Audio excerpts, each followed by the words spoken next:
Ah, ça va sinon, vous avez pas trop chaud? C'est vrai, vous avez chaud? Vous avez soif? Ah, moi aussi, hein.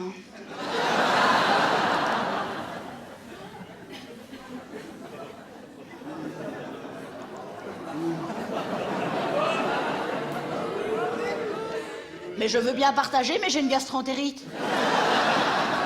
Qui veut? Tout à l'heure, on a parlé wallon. Je vais vous apprendre un mot bruxellois. Est-ce que vous savez comment on dit la gastroentérite en bruxellois? On dit, oula, j'ai le caque prote. C'est pas loin et pourtant c'est si bizarre, hein. Ah, bon, en fait, j'ai pas terminé. Je voulais vous expliquer. Moi, j'ai un rêve. J'ai toujours rêvé de jouer Roméo et Juliette au théâtre. Le problème, c'est qu'on m'a jamais laissé jouer Juliette parce qu'on m'a toujours dit que j'avais pas le physique. Mais je m'en fous. Parce que comme je suis dans un beau théâtre et que je suis toute seule sur scène, eh ben, j'ai envie de jouer une scène de Roméo et Juliette. Mais pour ça, j'ai besoin de deux choses. D'abord, le texte. Et de quoi d'autre? Ah, il n'y a que les filles qui répondent. Ben oui, j'ai besoin d'un Roméo parce que toute seule, ça compte pas. Hein.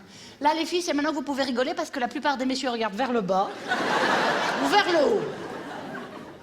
Pas moi, pas moi, pas moi. Les femmes, elles, c'est droit devant. Vas-y, Virge! Ça va, les copines?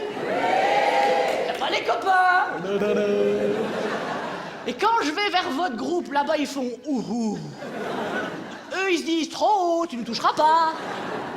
Eh ben, vous avez raison. Et alors, eux, là, ici, hop, c'est tracoulade, gerboulade. Alors, je vais prendre un Roméo et je vais choisir... Je sais bien que ça fait peur, ce genre de choses, mais je peux vous jurer sur la tête de ma maman qu'il n'y a rien de méchant. Ça fait peur, mais c'est pas méchant. Allez, j'y vais. J'arrive vers vous, hein. Et là, vous ne savez pas qui va être touché. Et c'est là que vous avez la tracoulade ou la gerboulade.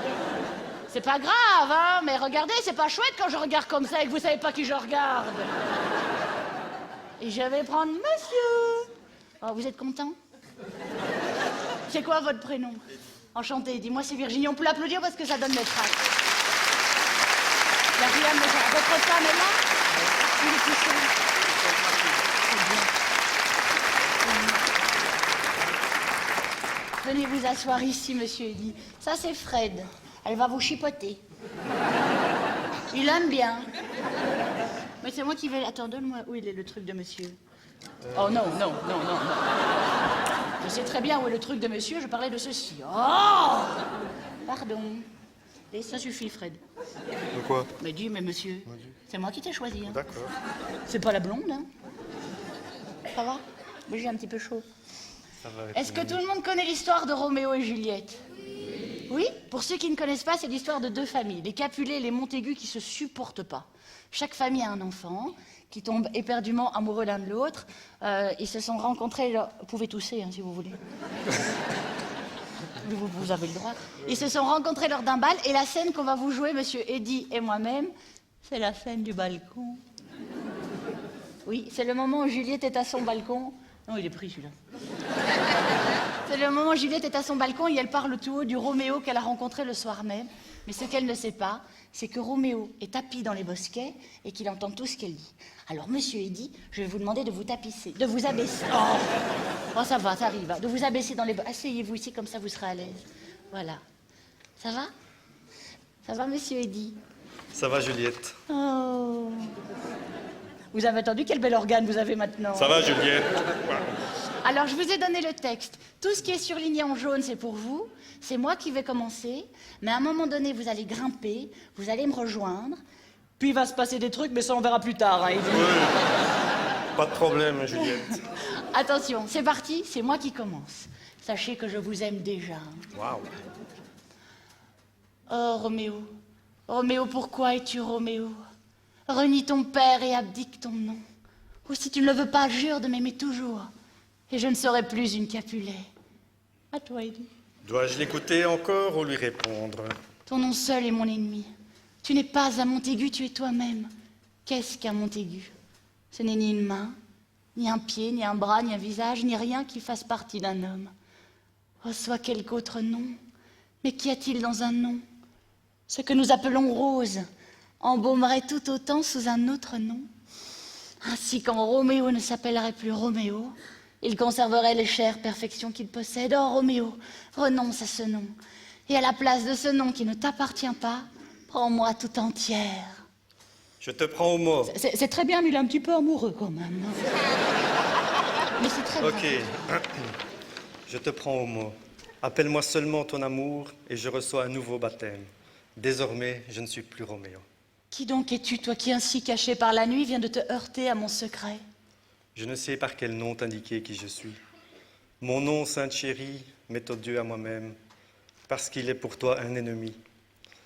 Si je l'avais écrit là, j'en déchirerais les lettres. Oh, mon oreille n'a pas encore aspiré 100 paroles proférées par cette voix, et pourtant j'en reconnais le son. N'es-tu pas Roméo et un Montaigu? Ni l'un ni l'autre, belle vierge. Ah, belle vierge est grande. Si tu détestes l'un et l'autre.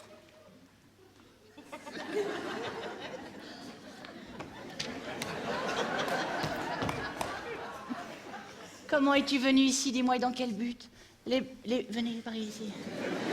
Les murs du jardin sont hauts et difficiles à gravir. Considère qui tu es. Ce lieu est ta mort si quelqu'un de mes parents te trouve ici. J'ai escaladé ces murs sur les ailes légères de l'amour. Oh. Oh. Car les limites de pierre ne sauraient arrêter l'amour. Et ce que l'amour peut faire, l'amour ose le tenter. Voilà pourquoi tes parents ne sont pas un obstacle pour moi. Mais s'ils te voient, ils te tueront. Hélas. Oh.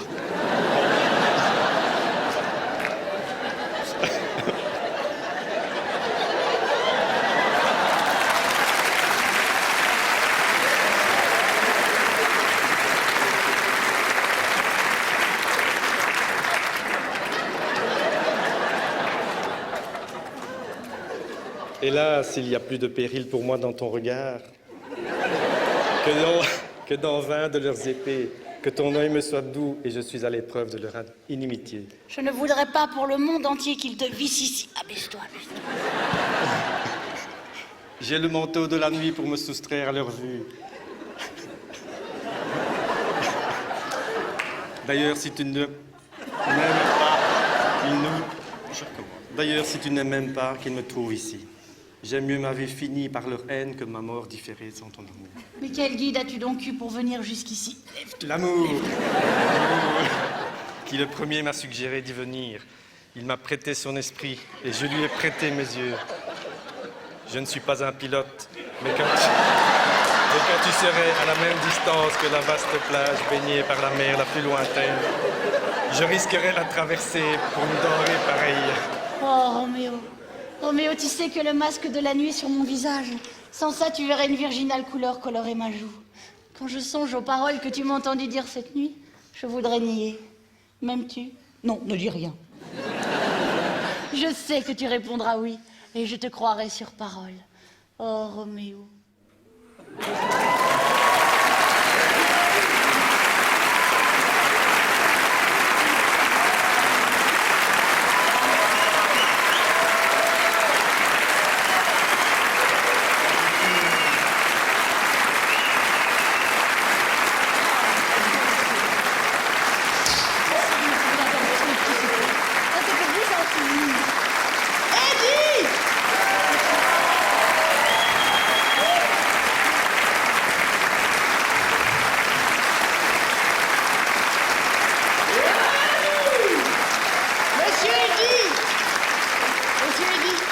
Je suis certaine qu'il y a des messieurs qui disent « Tiens, finalement, je l'aurais bien fait. Hein. » Trop tard, il fallait avoir du courage.